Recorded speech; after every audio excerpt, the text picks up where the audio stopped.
tem como saber, né? Ali tá mostrando que o seu áudio tá saindo. É, né? Eu também acho que tá funcionando. Eu vou deixar ligado aqui. Aí na hora que eu for botar a música, na verdade, eu vou ter que fechar aqui na hora que eu for botar a música. Pegar um link de conceito aí, testar no celular. Oi, teste. Tá vendo? Beleza.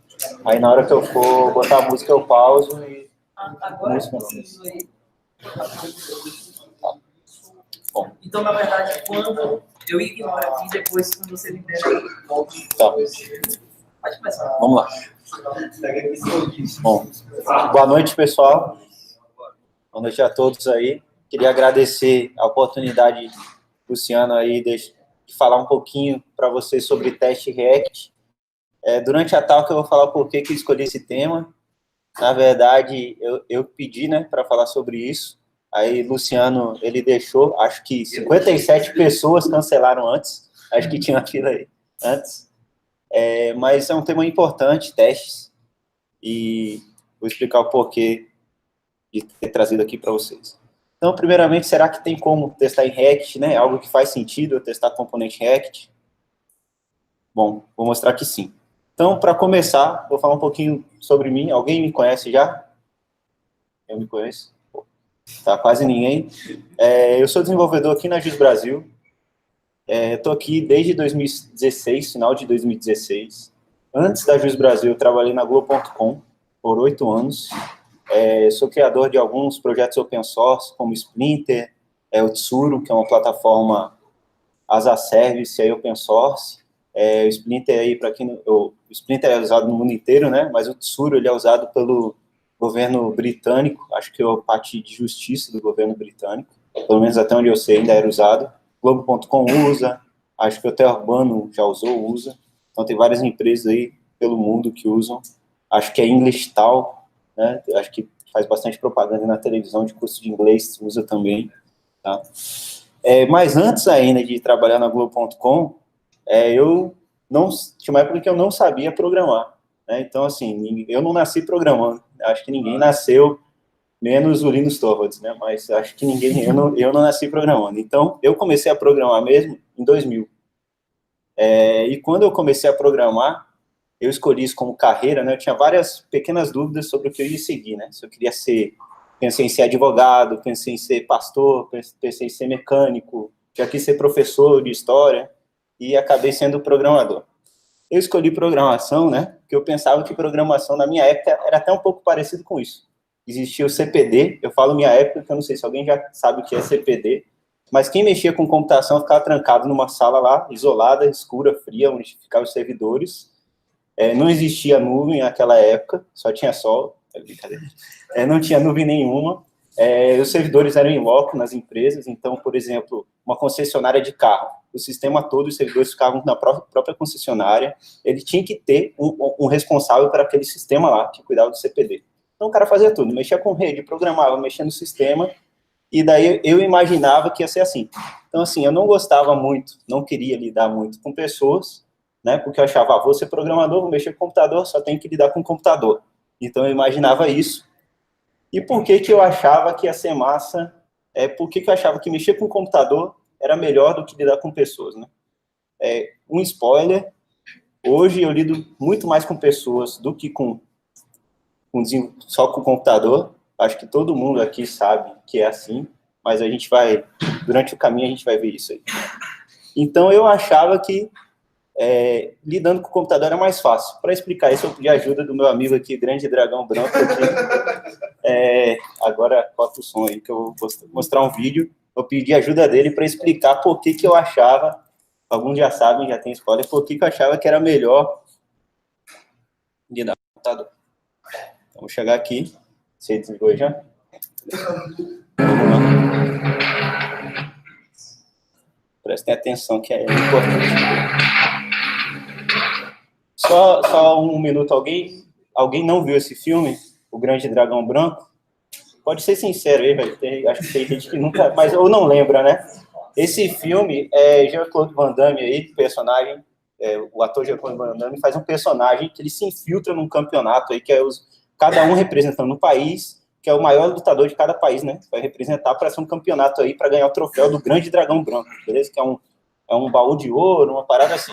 Só que ele é o maior lutador dos Estados Unidos, né? Oficialmente é um campeão de boxe. Ele foi treinado kickbox e ele entrou, fingiu que era ajudante desse lutador de boxe para entrar no lugar. A organização descobriu e desclassificou os dois. Falou, ó, vocês não vão entrar aí. Aí a galera fez um teste extraordinário, que se ele passar nesse teste, ele vai estar classificado para participar do campeonato, para disputar aí o seu Grande Dragão Branco. Então,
eu achava que, assim como o tijolo, né? Quebrar tijolo é fácil.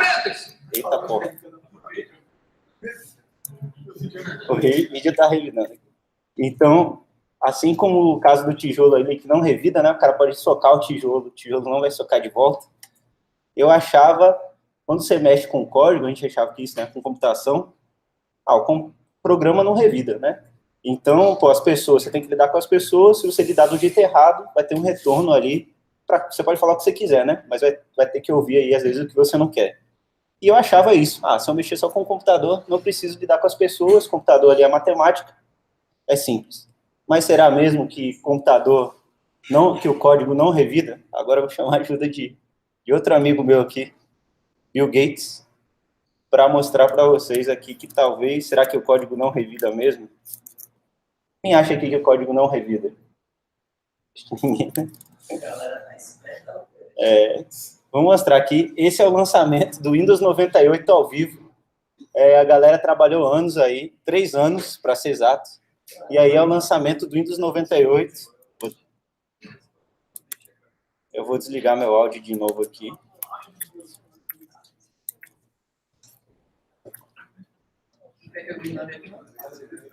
É porque tá no... Só aí já resolve? Então...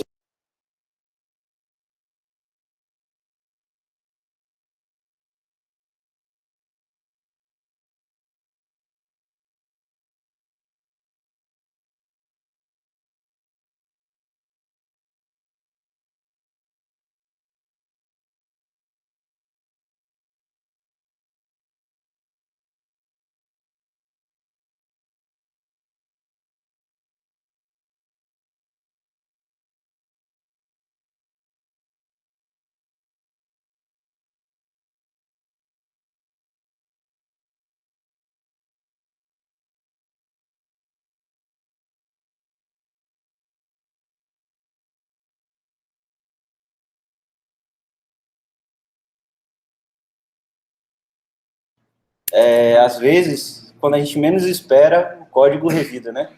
Então, ali, o lançamento do Windows 98 poderia falhar a qualquer momento o Windows, mas resolveu falhar bem nos acho que foi 1 minuto de apresentação e ele falhou. Bom, então o código revida. Como que a gente faz para garantir que aquele código está funcionando, né? Como que eu garanto para que eu saber controlar ele, né? Então, assim, para se ele for dar erro quando eu quiser. Se ele dá um erro, eu saber que vai dar um erro, né? Que tem alguma coisa errada. Quando a gente desenvolve software, é praticamente jogar o Jenga, né? Normalmente. Então, eu tenho ali, começa como se fosse todas as peças ali em cima, e a cada feature que a gente faz, se eu não garanto que ela está funcionando, é como se arrancasse ali um tijolinho dali, né? Alguma hora aquilo ali vai cair em cima de alguém, né? Como no Jenga, a gente espera que não seja na gente, né? Não sei se a empresa de vocês tem esquema de plantão, de alguém ficar de on-call cuidando, mas a gente sempre espera que não é quando seja na nossa vez, né? Mas alguma hora vai explodir. E como que a gente garante isso, então, né? O legal era que a gente soubesse, por exemplo, se eu faço uma feature, se todo o sistema está sendo comprometido com isso ou não. Então, normalmente, antigamente, esse problema não é novo, né? Então, quem estudou já engenharia de software, quem já trabalhou acho que quase todo mundo já deve ter passado por alguma coisa assim de testar manualmente o código. Então, a ideia de testar manualmente é o seguinte: para cada feature que eu coloco, eu vou lá e manualmente vou usar a minha aplicação. Então, se eu usar a minha aplicação e ela funcionar como eu esperava, quer dizer que ela está funcionando ok. Então, no dia a dia do desenvolvimento, seria mais ou menos assim: eu tenho 0 funcionalidades, então vou adicionar uma funcionalidade na minha aplicação. Na primeira funcionalidade que eu adicionei, eu vou fazer um fluxo de teste ali. Então, vamos dizer que é um cadastro de filmes bons, né? Tipo esse O Grande Dragão Branco. Vou lá e testo que cadastrei, tudo bem. Aí eu quero exibir os filmes. Então, eu adiciono mais uma funcionalidade, mas agora eu tenho que testar o cadastro e a exibição.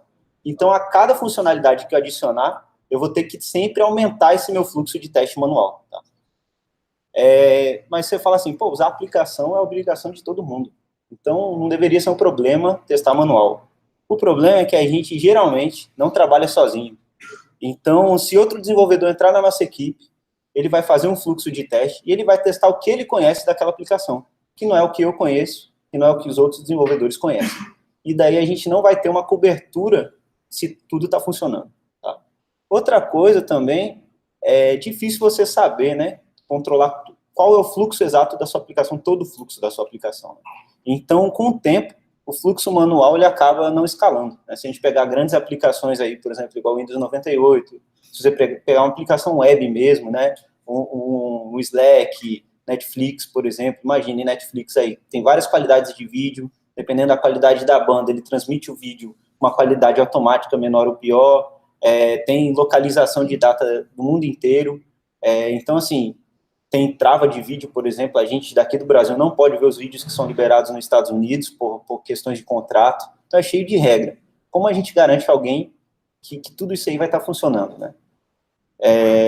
Então, o teste manual, ele chega num limite que você não tem mais como escalar, né? Não é fácil. Tem até algumas formas de resolver, por exemplo, esse problema de X funcionários, que a galera faz uma listinha de todos os fluxos daquela aplicação que a gente espera. Mas vai chegar um momento que aquilo não vai escalar, né? Se for uma aplicação grande aí, vai ser centenas aí de fluxos. Então, cada vez que você desenvolver uma funcionalidade nova, todo mundo tem que, ou alguém tem que testar todo esse fluxo aí. Algumas empresas resolvem isso criando uma área de teste, né? Onde tem pessoas aí que vão fazer esse fluxo manual, mas tem uma forma diferente de resolver isso. Eu não perguntei, se de perguntar, quem aqui trabalha com desenvolvimento? Quem aqui faz teste manual, ou a empresa tem alguma equipe manual e etc? Alguns. Bastante. Acho que quem não usar, exatamente. Mas quem aqui faz teste automático no seu dia a dia do trabalho? Quem não é da JUS e faz teste automático aí? Só Georgia aí. Então, esse foi o motivo que eu quis fazer essa talk. Eu estou em Salvador desde 2016. A comunidade, por exemplo, Python daqui tem crescido. A comunidade React Native tem crescido muito nos últimos anos aí, graças ao Meetup também, mas tem crescido. Agora, toda vez que a gente conversa com outras pessoas de outras empresas, bem influentes até aqui em Salvador, eu não conheço nenhuma empresa que faça teste automático. Né? E isso eu não acho que é massa, assim, não é legal, a gente vai ver, vou mostrar os exemplos, mas você acaba caindo em alguns problemas que você poderia não ter. Eu acho que você acaba tendo que ter uma equipe maior, ter uma equipe de teste, e mesmo assim a qualidade não chega na qualidade que é ter testes automáticos, tá? Então, o problema existe, a gente não, é difícil garantir que o software está funcionando, testar manual tem seu limite, né? Não escala. Como que a gente resolve isso, né? Então, quando eu comecei a desenvolver, minha ideia né, que nem essa ideia aí da foto, era tentar me substituir, né? Tentar fazer com que, na verdade, programar para mim é isso, tentar automatizar coisas que não precisam que podem ser automáticas, na verdade, né? Não tem necessidade de ser manual.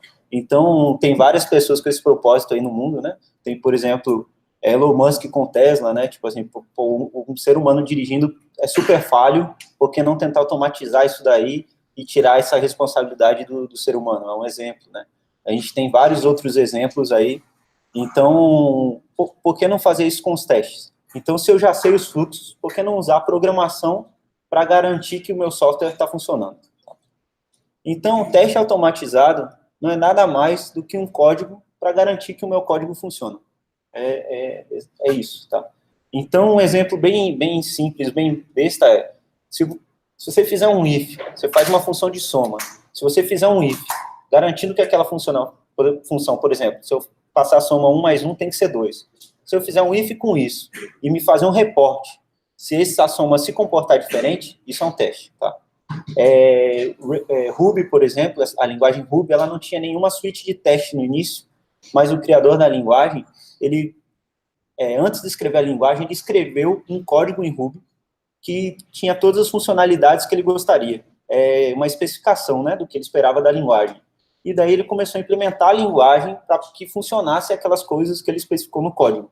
Isso aí é um teste, tá? Não precisou ter uma suíte com assert, rodar automático, não, mas aquilo ali garantia que a linguagem que ele estava construindo estava funcionando. Então, se roda automático, se garante é um teste automático. Tá? Não precisa necessariamente usar alguma ferramenta específica para teste. Outro exemplo aqui é um Fibonacci, né? Tal. Mas tem casos mais complexos de teste. Um exemplo é esse, então se eu quiser testar algo que vai no banco, eu posso inserir e depois, via código mesmo, pegar os dados e verificar. Esses são só exemplos para ilustrar, mas como testar componentes, né? Como testar React em si. Então, o React é um pouco diferente do que, apesar de ter o teste automático aqui, que é o próprio código, para quem nunca fez, ainda assim, não é tão simples, mas componente é pior ainda. Mesmo para quem já sabe fazer teste, testar componente que tem vários tipos de evento, vários tipos de interação, não é mais complexo ainda, tá? Então, é possível, né, testar componentes, como falei, é a resposta para a pergunta do início aí dos slides. O próprio Facebook, que criou o React, criou uma ferramenta para rodar teste chamado Jest, né? Eu vou citar algumas ferramentas, mas quem aqui estiver disposto a fazer teste, não se atenha às ferramentas, né? Se atenha ao que elas fazem, tem várias ferramentas que são substituídas as ferramentas. Acho que na parte de teste, o mais importante é o mindset.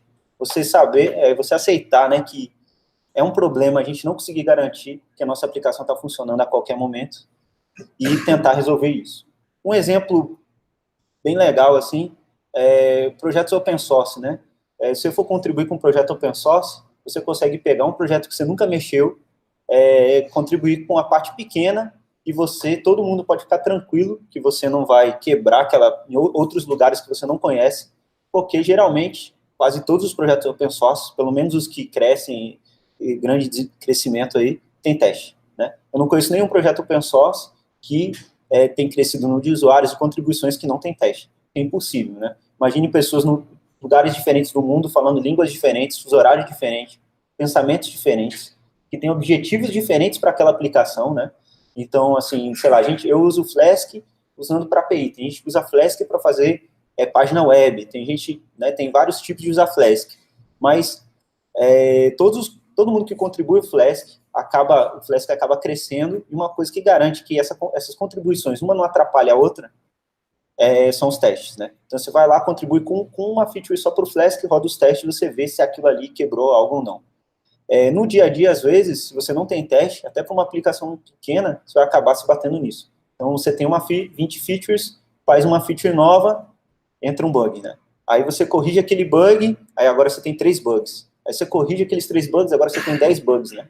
Então,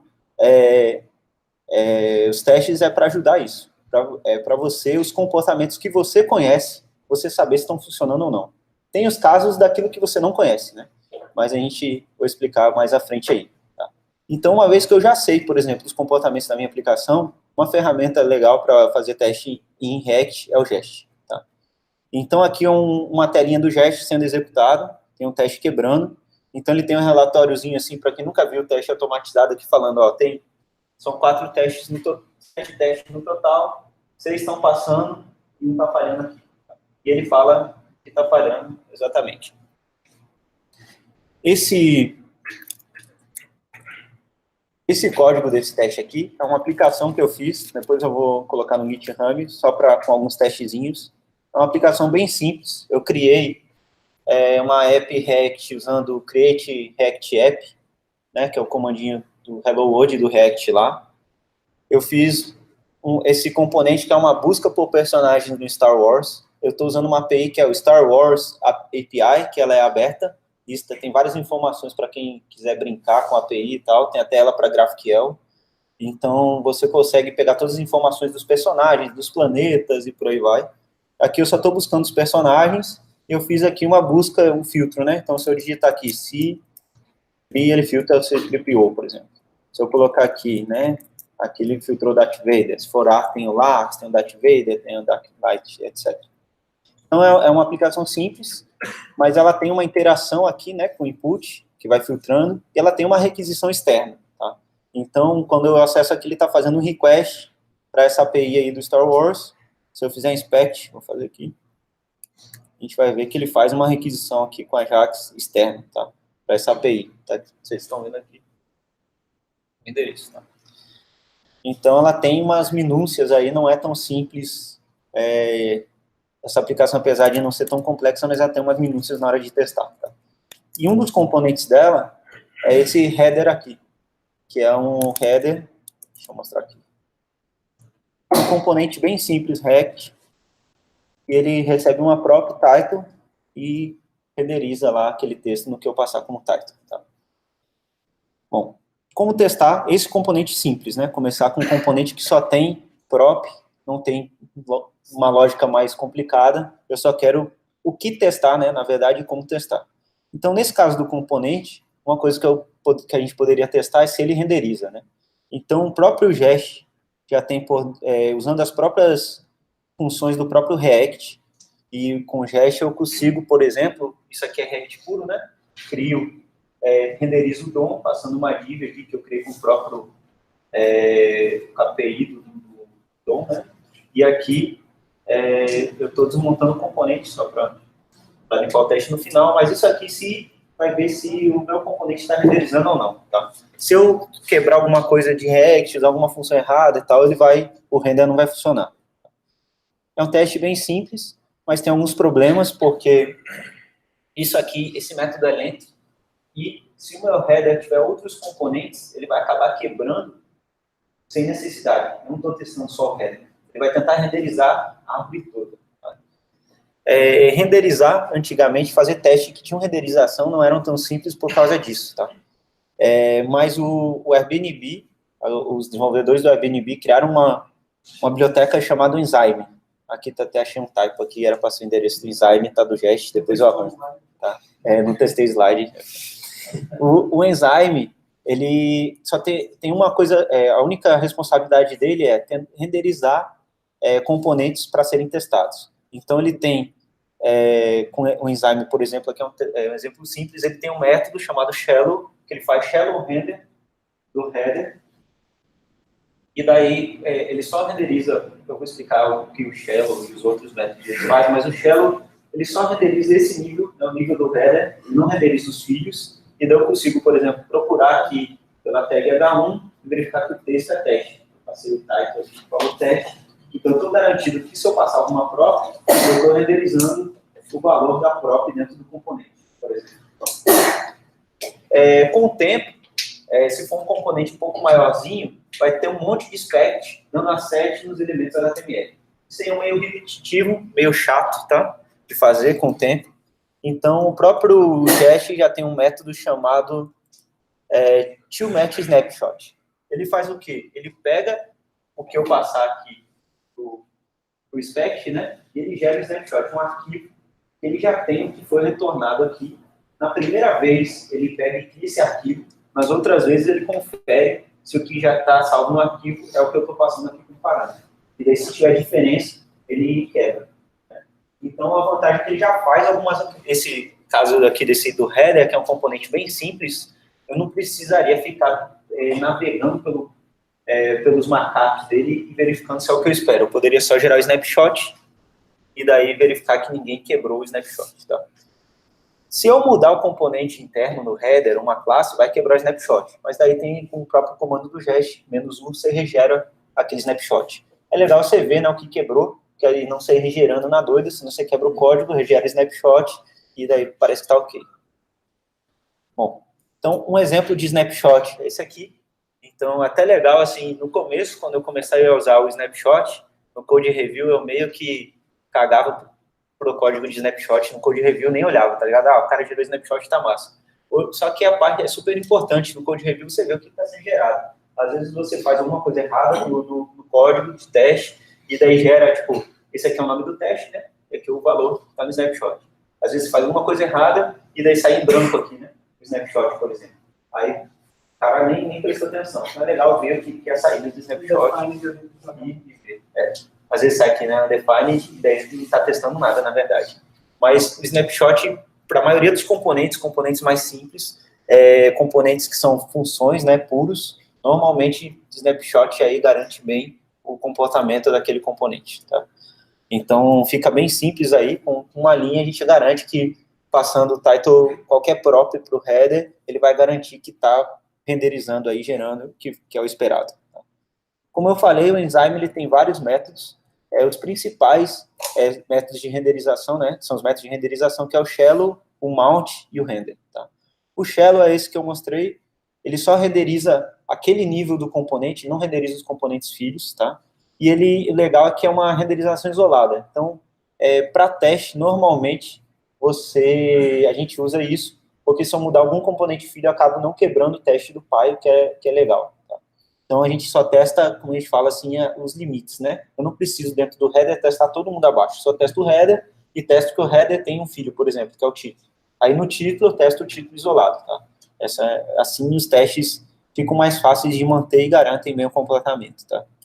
O mount, ele é o contrário do shallow, ele faz um mount mesmo no DOM, ele monta um virtual DOM e faz um mount de toda a raiz, de toda a árvore ali, daquele componente, tá? Então, ele renderiza todos os filhos dos filhos, tudo, e ele também tem controle de ciclo de vida, né? Então, o shallow também tem, né? Mas ele tem também, que é did-mount, unmount, todo aquele ciclo de vida do React, ele vai ser executado, tá? Ele depende de um DOM.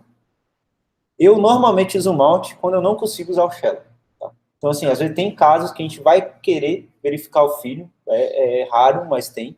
Normalmente, esses casos é porque a gente está fazendo alguma coisa errada no teste, está testando errado, está com algum acoplamento, mas vai acontecer, e daí, nesses casos, a gente vai usar o mount, tá? Às vezes, algum componente, alguma biblioteca que a gente está usando que força a gente a fazer isso, então depende aí de cada caso. Tá? E o último exemplo é o render, que é quando eu quero renderizar os filhos, mas eu não preciso que o ciclo de vida, né, que o did-mount, unmount seja executado, só quero a renderização pura. Aí é o método render. Tá? Normalmente, a gente só usa mesmo o shallow, tá? Os outros são por exceção para algum caso de teste que o shallow não encaixe. Tá? Outra coisa legal do Enzyme é que ele tem uma API legal para você disparar alguns eventos para os componentes. Então, como eu falei, a gente tem quando a gente desenvolve componente, o componente ele tem um controle de eventos meio ricos, né? Então, esse exemplo que eu dei do Star Wars, a gente digita no input e conforme eu for digitando, ele dispara um evento e daí vai filtrando os itens, né? A gente tem bastante componentes, por exemplo, com clique, né, no botão, quando aquele botão recebe um clique, a gente chama um clique. ou submit. Então, eu acho que quando a gente desenvolve componentes React, é muito difícil a gente não ter nenhum evento, né? Se você tem alguma aplicação que não tenha nenhum evento, talvez você não deva usar React, né? Mas é muito difícil mesmo, assim. Então, o Simulate é um método para que a gente, via teste, que é do próprio Enzyme também, eu consiga disparar esses eventos. Então, aqui, estou testando aquele componente que busca os itens, né, o Finder. Se atenham, eu vou explicar mais para frente essa parte aqui, que é do mock. Mas o Finder, eu pego o input, né, e daí eu chamo Simulate, passando o evento de change, e daqui, isso aqui é a mesma assinatura que o React passa quando alguém faz uma mudança no input. Ele passa target, velho. E daí aqui eu estou passando o C3, e aqui eu estou garantindo só que o estado mudou para C3, tá? Depois eu vou explicar aqui o modo. Então, com o Simulate eu consigo disparar esse evento e ele faz a alteração do componente, tá? Então, quando você quer testar algum clique, algum change, alguma coisa, até eventos customizados seus, se você criar algum evento, você consegue, via Simulate, disparar o seu evento, qualquer evento. Então, você pode criar componentes com eventos próprios e o Simulate vai disparar. Aqui, eu estou renderizando com Shell, né? Eu fiz usando o wrapper, estou usando aqui, procurei um componente input interno do wrapper e chamei de Simulate. Também eu consigo, usando o Enzyme, ter métodos que eu consigo acessar atributos, né, estado, propriedade daquele componente, né? Eu tenho o state e aqui, pegando o state e o campo filter. Vou mostrar aqui. Não estou com o código aqui. Depois eu mostro. Bom, voltando ao exemplo anterior, às vezes a gente não quer que parte do código seja executada, né? Às vezes algum acesso externo, por exemplo, que nem nesse meu exemplo eu estou acessando, pegando uma API externa. Qual o problema no meu teste, ficar batendo na API externa? Às vezes os testes rodam em máquinas que não têm acesso à internet, e você depender da internet para um teste, acaba tornando os testes um pouco frágeis, né? E lentos também. E quando os testes ficam frágeis, eles ficam intermitentes, e daí quando ele fica intermitente, às vezes passa, às vezes não passa, você perde a confiança nos testes, e daí você acaba, às vezes, deixando de testar, né? Então, até uma coisa que eu não coloquei nos slides, mas tentem sempre deixar a suíte de teste rápido e estáveis, né? Acho que isso é bem importante para que você consiga manter os testes por longo tempo, tá? Então, aqui é um exemplo que eu fiz uma classe de calculadora, o método soma, um exemplo bem bobo, e eu não quero, vamos dizer, aqui soma só retorna, mas se eu quisesse que se a soma tivesse acesso externo, o GS já tem um método FN, ele é uma função de mock, né, que tem alguns métodos a mais aí para você poder enriquecer esse mock. Então, eu estou substituindo a função soma, o método soma, por uma função fake, e aqui eu falo que essa função fake vai retornar 42, né? Estou mocando a implementação dela. Se eu chamar soma, vai retornar 42. Posso fazer isso aí, eu estou fazendo com soma, mas no exemplo anterior aqui, eu estava mocando o fetch, né? Então, para acessar o fetch, eu fiz global fetch, e daqui estou implementando uma vez só, então se chamar mais de uma vez vai dar erro. Estou retornando uma promise, e aqui eu fiz, isso aqui é uma função minha que apenas pega um response, moquei o response, né? Uma classe que se responde igual ao response. Aí passando aqui o status code, aqui o stream e o body. Tá? Então aqui é o body, mostrando o body do retorno. Então, eu consegui, nesse caso, fazer um teste, não precisou fazer o acesso externo, apenas moquei o fetch, e daí, nesse caso aqui, eu não só estou usando ela. Mas normalmente, deixa eu ver se mais à frente aqui. Nesse exemplo aqui, eu estou até fazendo o inspect, verificando que o fetch foi chamado para o endereço que eu esperava. Então, eu não consigo garantir, e talvez nem precise garantir, que a API lá do Star Wars vai estar funcionando, mas eu tenho que garantir que meu código, o que ele espera dessa API, né? Que chama isso aqui e retorna isso. Se eles quebrarem a API, aí paciência, né? Aí você vai ter que mudar seu teste, tá? Mas, como a API não é nem minha, né? Então é difícil eu ficar testando, batendo nessa API. Tá, bom. Esse exemplo aqui com a sync, eu falei async porque o fetch, ele é assíncrono, né? Então ele usa promise, quem conhece o fetch padrão do JavaScript, né? E testar coisas assíncronas é bem complicado até. Então esse exemplo aqui, o teste passa, mas, por exemplo, eu não consigo garantir que no meu Finder eu estou renderizando os itens certos, porque o promise pode ser executado a qualquer momento, pode ser executado depois do meu shell. Então, como garantir isso?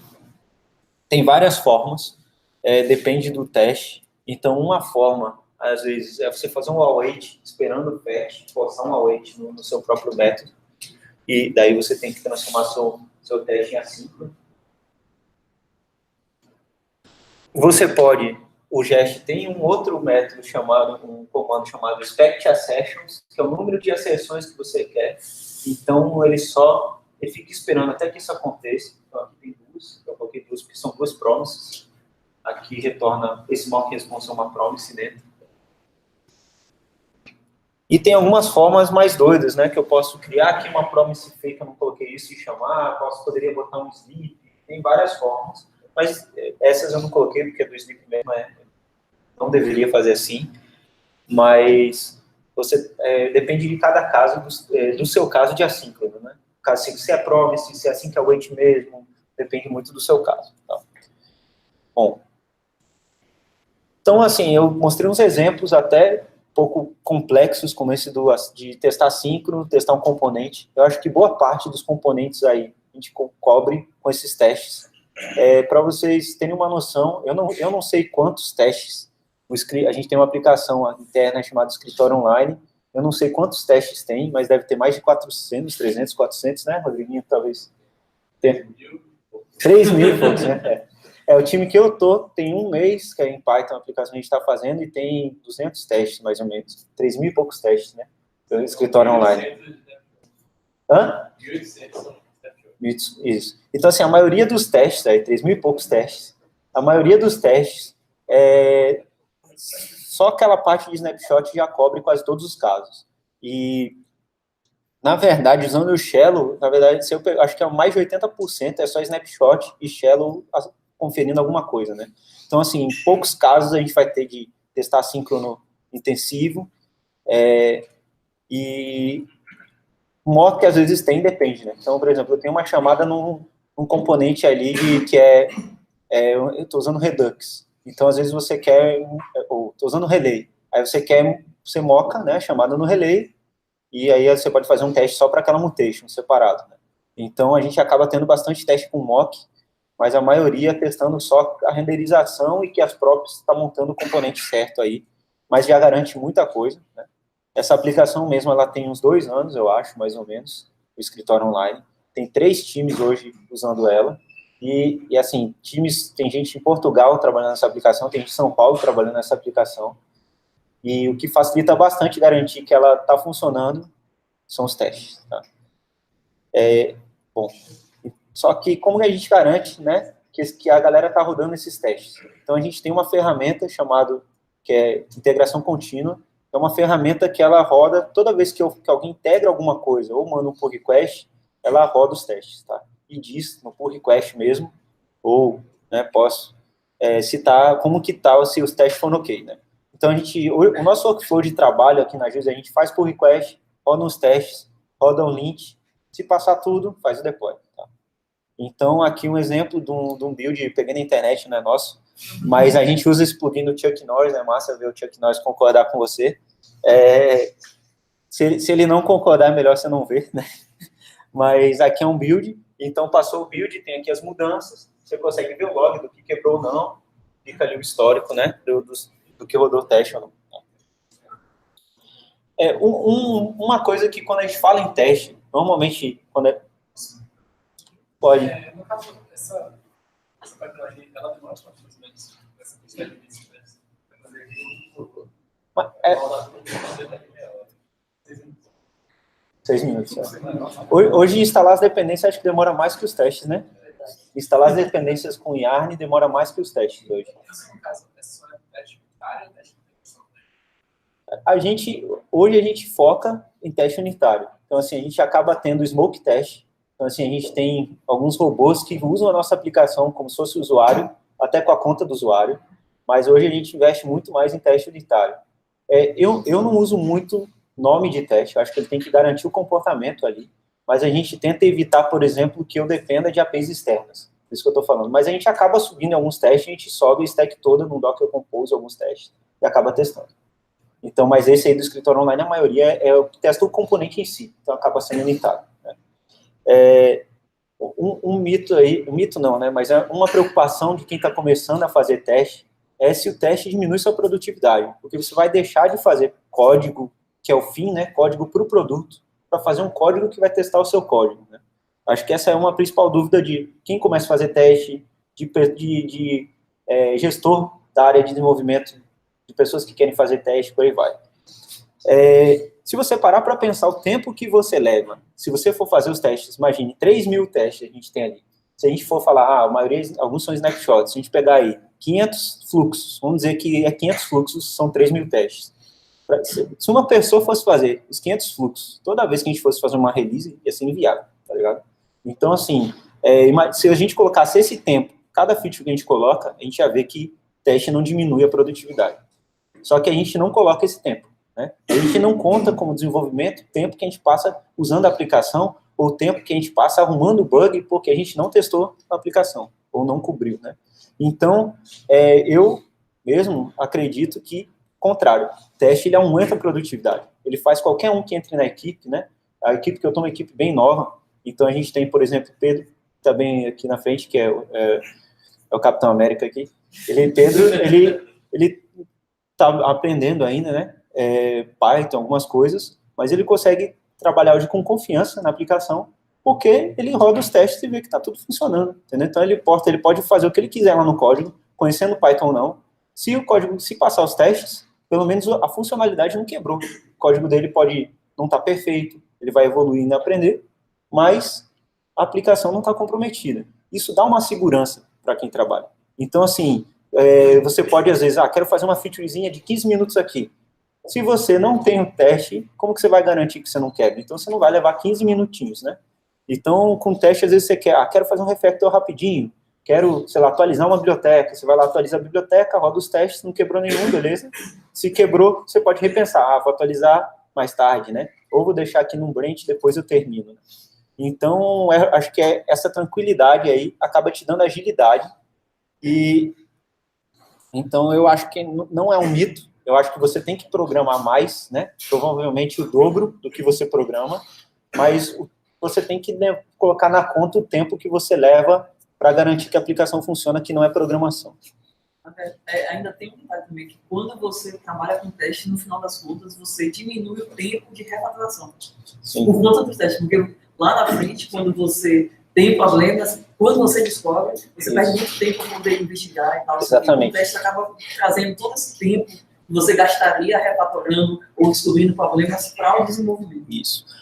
Outra coisa legal também, que o teste, até eu vi isso não é uma talk, né? Teve uma hack talk do Henrique Bastos ontem sobre teste, até foi coincidência, mas o pessoal falou uma coisa interessante, que o teste é o primeiro caso de uso, seu primeiro cliente para aquele componente, né? Para aquela aplicação. Então, quando você está escrevendo um teste, você tem que usar o seu código aqui, né? Eu tive que usar o meu componente. E às vezes você usando o seu código no teste, você vê que a assinatura de algum método está estranho, você vê que está passando, por exemplo, algum parâmetro que não deveria estar ali, você acaba, né, como você está usando o seu próprio código, você acaba pensando melhor no que você está fazendo, né? Então, você tem que pensar, por exemplo, quando a gente não faz teste, a gente sai fazendo código bom doido. Quando você tem que fazer o teste, você tem que faz o teste ali, aí o teste tem que ter um propósito, né? Qual o propósito disso? Quando esse teste vai testar o quê? Que quando eu coloco uma letra aqui no input, vai filtrar os itens. Então eu já sei o objetivo do meu código, né? Então, às vezes, a gente programa sem objetivo, acha que está programando muito, mas o importante é o fim, né, da programação, né? Não é o meio, né? A programação não é o fim. Foi isso aí que eu até aprendi na minha carreira, né? Que eu falava que eu não queria, achava que não ia lidar com pessoas, né? A gente lida com pessoas o tempo inteiro, no seu time, com o cliente, né? Com aqui, né, no evento aqui, falando para a galera, ainda bem que, para mim, hoje não é mais um problema, né? Mas você tem que pensar, quando você pensa antes no que você vai fazer, você acaba programando com mais objetivo, né? Então, fica até mais produtivo. Às vezes, você sai programando na doida, você perde um tempão, você refatorando e não chega a nada, nunca termina. Né?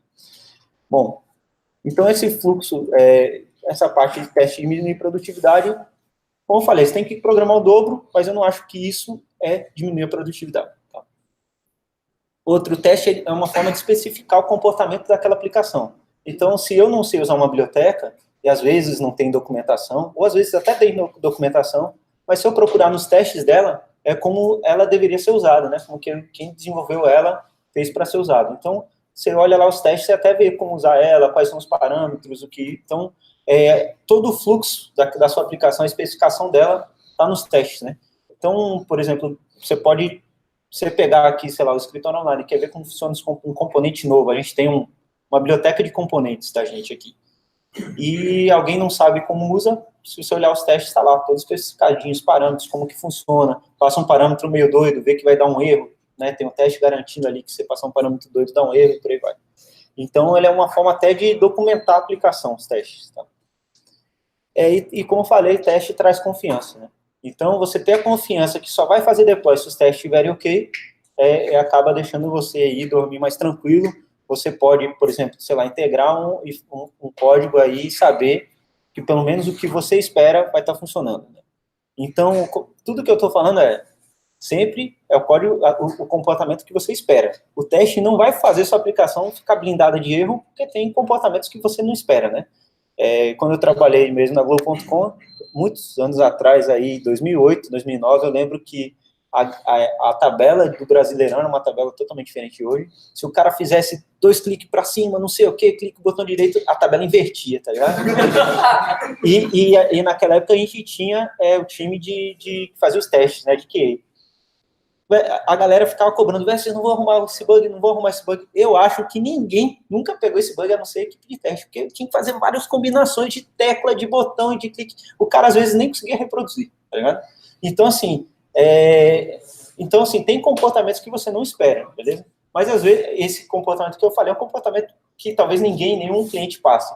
Mas, às vezes, você, quando desenvolve uma aplicação, você acaba não testando alguns comportamentos. Então, mas daí, como que acontece, né? Você pegou um bug de algo que você não esperava, na hora de arrumar o bug, você faz um teste para aquele comportamento novo que você descobriu, né? E assim você está coberto aí, esse bug, se quebrar, você vai saber, né? Mas como começar a fazer teste, né? Eu vi que a maioria aqui não faz teste ainda automatizado no dia a dia. O teste vai muito da cultura. Primeiro, assim, quando eu fui para a Globo.com, eu já fazia, comecei em 2017 a fazer teste. Mas lá o pessoal estava começando, 2007, isso. Lá o pessoal estava, a galera sabe que eu sou velho, né? Lá o pessoal estava começando alguns times com teste. É questão de cultura. Eu acho que, assim, se você trabalha sozinho, você tem que se convencer ou provar, ver que aquilo ali vai te ajudar, vai deixar seu dia a dia mais sano, né? Segundo, se você trabalha numa equipe, você tem que mostrar para a sua equipe aquele valor. Eu passei por isso, trabalhar em equipes que os próprios desenvolvedores, alguns não viam valor. Hoje, ainda bem, todos que eu trabalho aqui na JUS, acho que todo mundo, se alguém não acredita em teste aqui, avise logo aí, né, pra gente, que é bom a gente saber, mas não, todo mundo que eu sei, todo mundo aqui acredita em teste, tá? Você não como eu falei, você não saber teste não é algo crítico, acho que todo mundo aprende a fazer teste, tá? É um código para testar seu código, né?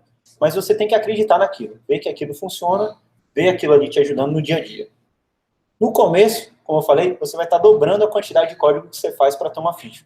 Então, você tem que ter disciplina. Realmente, você vai falar, isso aqui não precisa de teste, é só, esse código aqui, com certeza eu não vou esquecer para que serve ele, com certeza eu vou testar esse fluxo. E não vai, né? Se você fizer isso, você vai ferrar você do futuro. Então, é melhor você tem que ter disciplina. Então, acho que cultura e disciplina é o que faz você conseguir ter teste dia a dia. Então, vai fazer uma feature, faz a feature, faz um teste. Né? Tem pessoas, eu nem coloquei aqui na talk, mas tem também o TDD, que é o teste, né, antes de desenvolver. Então, é o desenvolvimento dirigido a teste, que você especifica primeiro no teste, e daí depois você faz o seu código. Eu acho que quando você sabe o que quer e não sabe como fazer, o TDD é massa, mas às vezes é melhor você, uma correçãozinha, faz a correçãozinha e depois faz o teste. Eu acho que você ter teste é mais importante do que a discussão se é TDD ou não, tá? Mas teste acaba sendo importante, tá? Bom, e código legado, né? Então, assim, se eu tenho uma aplicação aqui que já tem, sei lá, 4 anos de desenvolvimento ou 10 anos de desenvolvimento, e não tem nenhum teste. Como que eu vou fazer agora, né? Eu trabalhei numa equipe, também na Globo.com com o Tarsis, grande amigo meu, que é daqui da Juiz também, e a gente entrou, quando entrou nessa equipe, ela tinha 30% de cobertura dos testes, de código tinha teste, né? Ou seja, 30% do código tinha teste garantido. Aí a gente tinha uma tarefa simples, eu acho que era mudar a logo do produto, tá ligado? A gente mudou a logo, foi fazer o deploy, o código de deploy não funcionava. Foi estranho aquilo ali, né? A gente arrumou o código de deploy, fez o deploy, quebrou 8 features lá que a gente descobriu. Aí a gente foi ver os testes dessas features, estavam todas com o assert, com a verificação comentado. Ele tinha os testes, mas a galera comentou o assert, ou seja, não testava nada, né? Então ela tinha 0% de cobertura. Então a gente foi lá, fez teste. Então, como que a gente se comportou diante desse legado? Cada feature que a gente foi fazendo, a gente fazia o teste, garantia que aquele comportamento estava fazendo, funcionando, o que a gente já sabia, adicionava a feature nova lá, que ia modificar algum comportamento, e daí colocava teste para ela e ia fazendo isso feature a feature, né?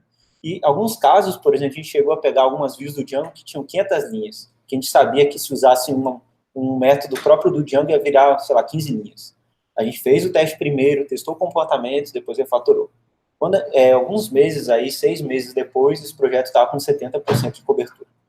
Então, assim, a gente não começou fazendo teste para tudo. A gente foi, tudo que a gente for mexendo, a gente foi fazendo teste. No começo era mais fazer teste do que fazendo.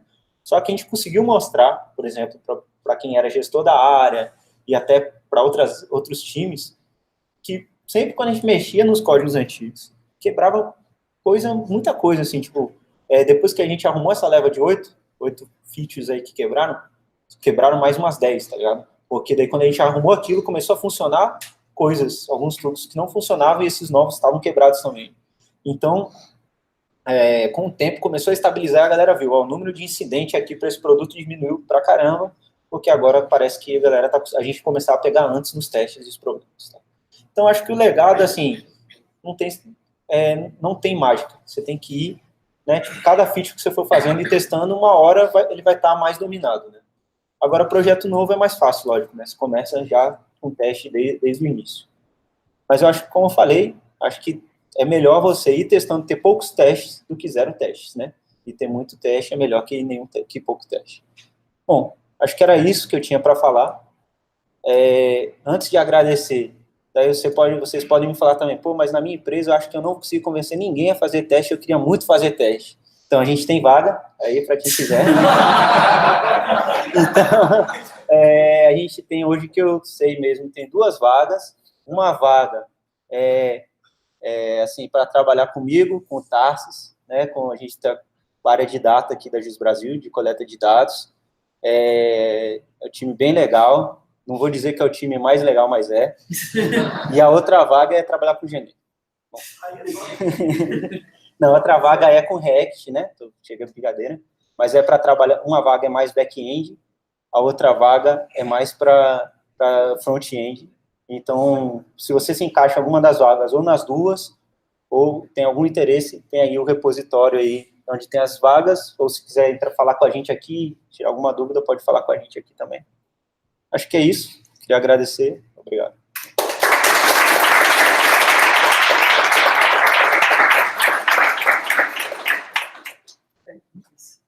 Alguma pergunta? Você fez moto da API, né? Assim, eu já tinha pensado em algo parecido, mas eu tive com receio de, por exemplo, você está testando a API, você faz moto para aquele resultado que você sabe que vai vir. Mas, de repente, a API muda. O seu teste vai passar porque você testou daquela forma. Mas, de fato, a API que é externa mudou e ele na produção da bug, você não percebe. Isso. Tem uma forma de... Uma forma que a gente tenta resolver ou você faz um teste de integração mesmo, mas se a API é um serviço que não é seu, fica complicado, né? Normalmente, quando na mesma empresa, que nem a gente aqui, né, usa API própria, a gente tem um acordo, a gente confia, né, que por exemplo, eu uso uma API do time de Rodriguinho, eu confio que ele não vai mudar a API sem me avisar. Normalmente não acontece, entendeu? Se acontecer, eu tenho acesso ao repositório, eu vou lá e reverto, né, o commit. Mas não acontece, normalmente não acontece. Porque é muito caro você testar acesso externo. Caro que eu falo é que é demorado, é um teste frágil e tal. Então, normalmente, você tem que confiar na API. Mas se você não confia, aí tem que fazer um teste de integração que vá mesmo bater na API, ou você pode fazer o smoke test, que na verdade o smoke test, a diferença da integração para o smoke é que a integração, ela tá na pipeline que bloqueia o deploy, né? Então, assim, eu estou testando aqui, aquele teste foi, bateu na API externa lá, não funcionou. Ele vai impedir alguém de fazer deploy. O smoke, ele é mais né? Pós-moderação. Então, ele tem ainda a fragilidade do teste de integração, pode falhar, às vezes pode falhar até mais que a integração, mas o smoke, ele vai dizer se, por exemplo, vai ficar fingindo que é o usuário acessando e vai falar, agora eu não consegui, por exemplo, vai tentar fazer o login, falar, me loguei, vai chegar uma hora e vai falar, eu não consegui fazer o login. E daí você vai ver o porquê que o login falhou, tá? Pode ser por quê? Porque às vezes caiu a conexão com a internet, às vezes alguém estava fazendo deploy e ele tentou usar, pode ser. Mas pelo menos ele está usando ali, você pode até botar um threshold, né? Se falhar 3 vezes seguida, tal. Então, o smoke test, ele funciona parecido com isso também. Não há uma solução boa, eu acho a ideal, a melhor solução para esse problema. Acho que cada caso você vai testar. Para a gente não testar, nos nossos casos, a gente, como aqui interno, né? A gente usa poucas APIs, acho que quase nenhuma externa, e desse jeito tem funcionado bem. Mas depende, cada caso é um caso. Se a API quebrar direto, acho que você vai ter que garantir. Às vezes nem que você só teste, tipo, não faça o teste da sua aplicação, faça teste para a API e fique rodando, sei lá, algumas vezes por dia para ver que o cara quebrou a assinatura, tá ligado? Só para você ser avisado antes, né? Mas aí depende do problema. Aí envolve também uma parte mais de monitoramento. Isso, pode ser um monitoramento. Você monitorar, já que você tem dependências externas do API, você monitorar que aquilo ali não vai fazer a sua aplicação falhar para o usuário. Para saber que o problema não é a minha aplicação, não preciso perder tempo buscando o problema aqui, porque eu sei que é lá. Isso. Aí também tem que ter alguma coisa para mitigar, né? Olha, se a API falhar, mostra para o usuário que alguma coisa está errada, também faz parte. Né? Isso. Mas aí já é outro talk aí, resiliência, né? Falar sobre resiliência. É um assunto massa também. Alguém perguntou aqui pela internet, os vídeos do direito ali não são meus, tá? Dos vídeos. Aquele do Bill Gates, acho que é dele, o direito, e o outro tem o filme. Assistam um filme aí, deem dinheiro pro Netflix aí. Vale a pena, é um filme muito bom. Mais alguma pergunta? Alguém tem? Eu tenho uma pergunta mais sobre a comunidade, não sobre a entidade em si. Eu fiquei sabendo do evento de um amigo que nem, na verdade, é programador. Eu queria saber se tem um espaço que vocês disponibilizam os eventos que não tem em Salvador, alguma coisa assim. Para quem está começando ainda a entrar na comunidade, fica mais liberado. Eu só vou passar para o Luciano, porque eu, assim, não sou bem da comunidade de React. É o primeiro meetup que eu venho, na verdade, aqui. Falta de vergonha na cara mesmo.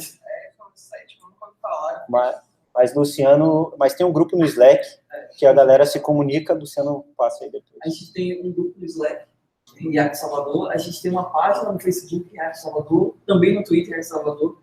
A ideia inicial era a gente criar uma conta no Meetup, mas o Meetup exige pagamento, $8 por mês. Então, para ser algo assim mais viável, a gente preferiu não criar a conta inicialmente, e a gente tem feito as exceções no Simpla.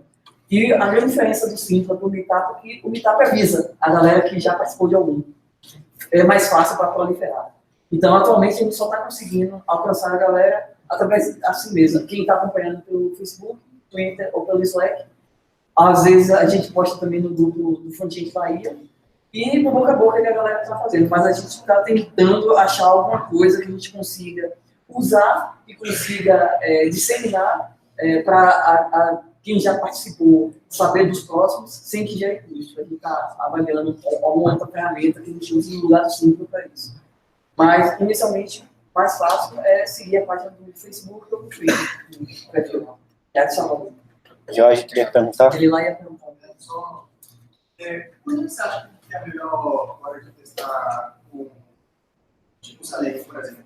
Você criar esse browser e você consegue usar o Chrome como isso. Eu sei que para os usuários você precisa testar na navegação, na área e tal. Hoje a gente não faz mais teste assim. Quase zero teste. A gente tem teste assim de coisas legadas, que a gente tem uma suite gigante de teste que eram feitos em Selenium. Mas hoje em dia a gente usa o Selenium para fazer smoke test. Então, assim, se você for fazer teste de integração, como eu falei, você tem que avaliar seu caso, entendeu? Então, assim, se for usar teste de integração, beleza, eu acho que vai ser com o Selenium mesmo, end-to-end.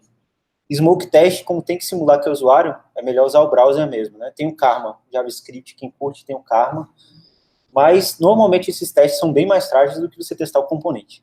Então, assim, com certeza não seriam 6 minutos aí, ia ser meia hora, 40 minutos os testes da gente, no mínimo, se a gente fizesse aí integração. Então, depende do seu caso, mas eu acho que por exemplo, eu acho, como eu falei, como uma vantagem do React é que você consegue isolar bem a lógica nos componentes. Então, isso acaba cobrindo bem. Então, antigamente, quando a gente tinha aplicação que era Python lá, que o JavaScript, parte da lógica ficava no back-end, parte da lógica no template, parte da lógica no JavaScript, e daí quando eu juntava aquilo eu tinha aplicação, beleza. Aí não tinha como, se você testasse em cada lugar, não garantia muita coisa. Mas agora, como as aplicações já são React, o React tem todo o comportamento que o front-end tem que ter, baseado no que vem de alguma API, ou usando o Relay GraphQL, ou usando o API mesmo com Fetch, eu acho que você garante bem o comportamento da aplicação só testando unitariamente o componente. Então, acho que o React ajuda bem nisso. Isolamento. Quando você isola as coisas no componente, você testa um componente, você já garante que exatamente. Ele vai ficar. Uma coisa que eu não falei é que a gente aqui tem React Native, e a gente testa exatamente igual que eu falei aqui, as mesmas ferramentas, usando o Jest, usando o Zyme, usando o mock normal, tanto native quanto web, são iguais, tem componentes até que são os mesmos. Então, assim, a stack de teste é exatamente igual, então se você sabe testar React, você sabe testar React Native. É zero, assim, isso é massa. Bom. Uma pergunta mais de boas práticas, talvez. Você tem um componente, e nesse componente tem dois componentes menores. São 2 botões, você precisa mostrar os dois e garantir que os dois estão ali. Eu coloco esses 2 botões sendo garantidos no mesmo teste, ou é melhor fazer isso no teste? É provável a parte... Você tem, por exemplo, um componente que é o container e ele tem 2 botões, né? O próprio snapshot já garante que o componente lá do container vai ter os 2 botões, entendeu? Ele não garante o que tem dentro do botão, o co-shallow, mas ele já garante que tem os 2 botões lá. Então, se você usar só o teste de snapshot, já vai garantir, por exemplo. Quando houver mudança, ele também Isso. dizer. Se você quiser garantir o conteúdo dos botões, aí é com mount, só que eu não recomendo. Acho que a gente tem que fazer o... São ruins. Vai quebrar tudo. Todo mundo que usa esse componente vai quebrar.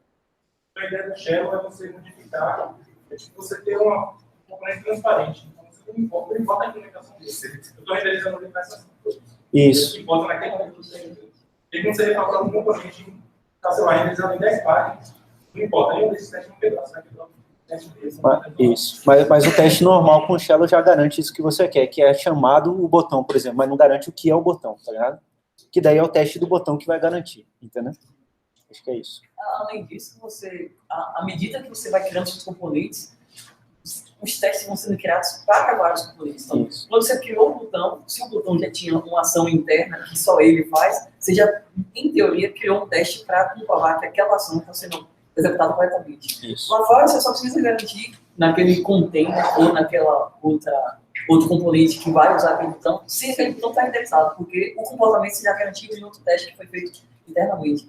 Aí, à medida que você vai juntando testes de um com o outro, você vai complementando o teste da aplicação toda. Não sei quem foi perguntando. Foi Caio. Bom, mais alguma dúvida?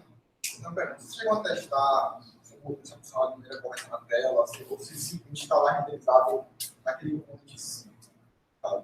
Ou se a cor está tá. Correta, se o estilo da borda, por exemplo, a gente mais específico. A gente sabe. Chegou a realizar teste de sentido ou é só mais esse componente instalado? A gente hoje só testa comportamento mesmo. Quando eu trabalhei na Globo.com, a gente chegou até a testar algumas ferramentas, tem o Ciculi, é uma ferramenta que tira, hoje tem outras que tira o snapshot e compara a similaridade do snapshot da imagem, mas isso é muito frágil. A renderização nem funciona igual às vezes, né? Por exemplo, vou dar um exemplo. Se eu pegar um texto que use meu nome e daí pegar o texto e mudar para usar o grande dragão branco no lugar do meu nome, aquilo ali já quebraria num teste de similaridade, né? Se a gente mudar alguma coisinha e que caia, né? Às vezes eu tenho overflow fixo aqui, ele vai sumir parte do texto, vai quebrar também. Fica muito frágil esses testes assim. Hoje, a indústria mesmo de teste, eu não conheço nenhuma empresa, deve ter alguma ali testando isso em produção, sempre deve ter, mas a maior parte do mercado não testa, não garante o visual da aplicação. Eu acho que tem várias iniciativas, tem algumas open source até, mas eu acho que nenhuma é usada em produção, de verdade. Para quem usa aí JS, CSS com JS, permite você testar um pouco disso. Os atributos, né? Como o estilo é todo JS, é objeto.